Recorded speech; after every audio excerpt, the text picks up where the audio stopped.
बिस्मिल्लाहिर्रहमानिर्रहीम। अस्सलाम वालेकुम friends, how are you all? I hope you will be fine. Friends, आज हम क्लासिकी शोरा में मीर दर्द को पढ़ेंगे। पहले हमने वली दकनी को डिटेल से पढ़ लिया, मीर तकी मीर को भी पढ़ लिया और सौदा के बारे में भी इंपॉर्टेंट क्वेश्चन मैंने आपके साथ शेयर कर दिए। आज हम पढ़ेंगे मीर दर्द के बारे में। जैसे ही मीर दर्द का नाम लिया जाए या सुना जाए, हमारे जहन में फ़ौरन तसव्वुफ़ आता है, क्योंकि मीर दर्द वो पहले शायर थे जिन्होंने अपनी शायरी में तसव्वुफ़ को इस्तेमाल किया था। मीर दर्द के बारे में इंपॉर्टेंट क्वेश्चन शेयर करने से पहले मैं आपको तसव्वुफ़ के बारे में बता दूं कि तसव्वुफ़ क्या होता है। तसव्वुफ़ से मुराद है दिल की पाकीज़गी। तसव्वुफ़ इज्तमाई नाइंसाफ़ी के ख़िलाफ़ ज़मीर इंसानी की अंदरूनी बगावत का नाम है। तसव्वुफ़ को मीर दर्द ने अपनी शायरी में इस्तेमाल किया और तसव्वुफ़ मीर दर्द को अपने वालिद नासिर अंदलीब से वर्से में मिला था। अक्सर ये भी PPSC क्वेश्चन आया हुआ होता है, PPSC टेस्ट या इंटरव्यू में आता है कि सबसे पहले अपनी शायरी में तसव्वुफ़ के मज़ामीन किसने इस्तेमाल किए? मीर दर्द ने। मीर दर्द के वालिद का नाम पूछ लिया जाता है। मीर दर्द के वालिद का नाम नासिर अंदलीब है। दर्द बाअमल सूफ़ी थे, इसलिए उनकी शायरी में जान है। कुछ शोरा ऐसे भी हैं जो बाअमल सूफ़ी नहीं थे, लेकिन उन्होंने सूफियाना ख़यालात को अपनी शायरी में इस्तेमाल किया है। इसलिए मीर दर्द की शायरी में और उन शोरा की शायरी में ज़मीन आसमान का फ़र्क है, क्योंकि जो चीज़ इंसान के अपने ऊपर गुज़री हो, अपने ऊपर जो वाक़या गुज़रा हो, जैसे मीर तकी मीर ने दिल्ली की बर्बादी का ज़िक्र किया है, उनकी शायरी में जज्बात हैं, क्योंकि दिल्ली की बर्बादी को उन्होंने अपनी आँखों से देखा था।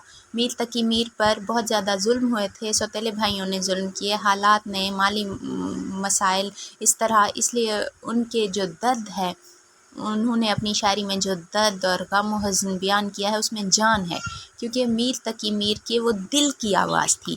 इसी तरह मीर दर्द जो कि सूफ़ी शायर थे, इसलिए उनके सूफियाना कलाम में भी काफ़ी जान है। एक मिसाल आपके साथ शेयर करती हूँ।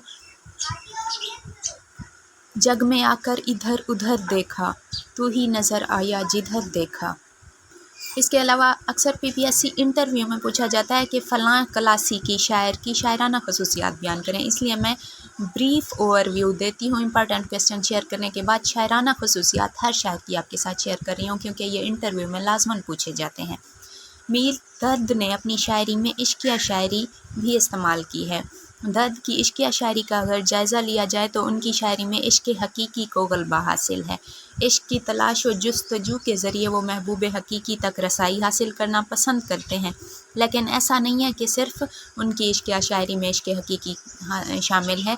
उनकी इश्किया शायरी में दुनियावी महबूब का भी ज़िक्र ज़रूर मिलता है। एक मिसाल आपके सामने शेयर करूं। अज़ियत मुसीबत मलामत बलाएं, तेरे इश्क में हमने क्या क्या ना देखा। एक और शेर है जो उनका तसव्वुफ़ पे भी है और इश्क हकीकी पर भी इसे कहा माना जा सकता है।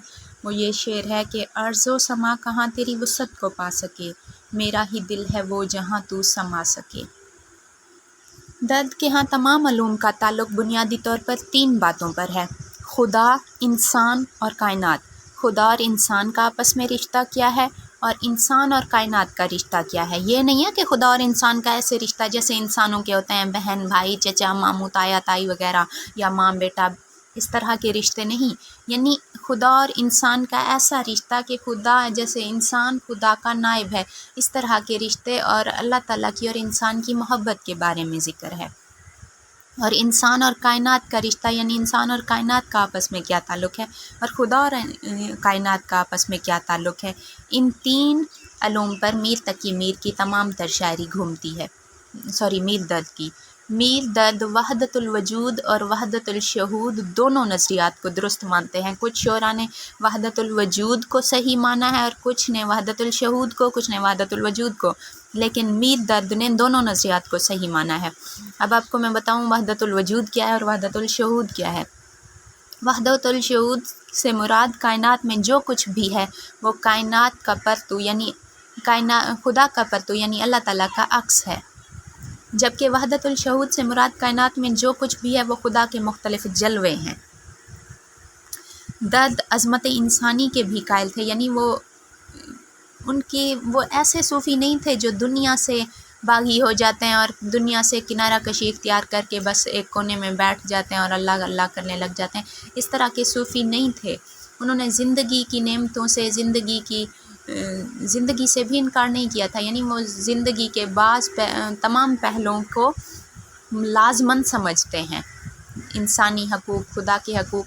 وہ صوفی تو تھے لیکن انہوں نے زندگی کے باقی پہلوؤں کو بھی اگنور نہیں کیا تھا۔ وہ انسانیت پر بہت زیادہ زور دیتے ہیں، یعنی عظمت انسانی پر۔ ان کا ایک مشہور شعر ہے جسے اکثر اردو جنرل میں، کاروان میں یا مروزی کی دوسری بکس میں حالی کا بتایا جاتا ہے، جبکہ یہ درد کا شعر ہے۔ درد دل کے واسطے پیدا کیا انسان کو، ورنہ طاعت کے لیے کچھ کم نہ تھے کروبیاں۔ زندگی کی تلخیوں پر بھی ان کے کچھ اشعار ملتے ہیں، جیسے ایک مشہور شعر ہے: زندگی ہے یا کوئی طوفان ہے، ہم تو اس جینے کے ہاتھوں مر چلے۔ درد کی شاعری کی خصوصیات آپ کے ساتھ میں شیئر کرنے لگی ہوں۔ درد کی شاعری کی خصوصیات کے بارے میں اگر پوچھا جائے تو چند ایک پوائنٹس آپ نے امپورٹنٹ بتا دینے ہیں، وہ کافی ہوں گے جو میں آپ کے ساتھ شیئر کر رہی ہوں۔ انہوں نے اپنی شاعری میں حکیمانہ انداز استعمال کیا ہے۔ حکیمانہ انداز میں زندگی کی تمام تر حقیقتوں کو انہوں نے بیان کیا ہے۔ دلی کی بربادی کی وجہ سے درد کی شاعری میں یاس و نا امیدی کے اور غم و حزن کے مضامین بکثرت ملتے ہیں۔ میر تقی میر کی شاعری میں بھی ملتے ہیں دلی کی بربادی کی وجہ سے مایوس یاس و نا امیدی کے اشعار، اور میر درد کی شاعری میں بھی ملتے ہیں سیم۔ تشبیہات و استعارات سے اشعار کے حسن میں اضافہ کیا ہے۔ ان کی شاعری میں سادگی اور سلاست ہے، اور تصوف پر بہت زیادہ اشعار پائے جاتے ہیں۔ یہ تھے میر درد کے بارے میں کچھ امپورٹنٹ کویسچن۔ نیکسٹ ویڈیو میں انشاءاللہ میں آپ کے ساتھ دبستان لکھنؤ کے بارے میں شیئر کروں گی، اور ہم دبستان لکھنؤ کے مشہور شعراء کے بارے میں ڈیٹیل سے امپورٹنٹ کویسچن پڑھیں گے، اور اس کے ساتھ ساتھ میری مکمل کوشش ہوگی کہ میں آپ کے ساتھ گرامر پر بھی ویڈیو بناؤں۔ میری مکمل کوشش ہوتی ہے کہ میں آپ کے لیے ڈیلی 2 ویڈیوز بناؤں، لیکن کچھ مصروفیات کی وجہ سے میں ٹائم نہیں نکال سکتی کہ 2 3 ویڈیوز ایک ہی دن میں شیئر کروں آپ کے ساتھ، لیکن میں مکمل کوشش کروں گی کہ ہم کلاسیکی شعراء تک ہی نہ رہ جائیں، ہم باقی مضامین کو بھی ساتھ لے کر چلیں۔ Thanks for watching. اللہ حافظ۔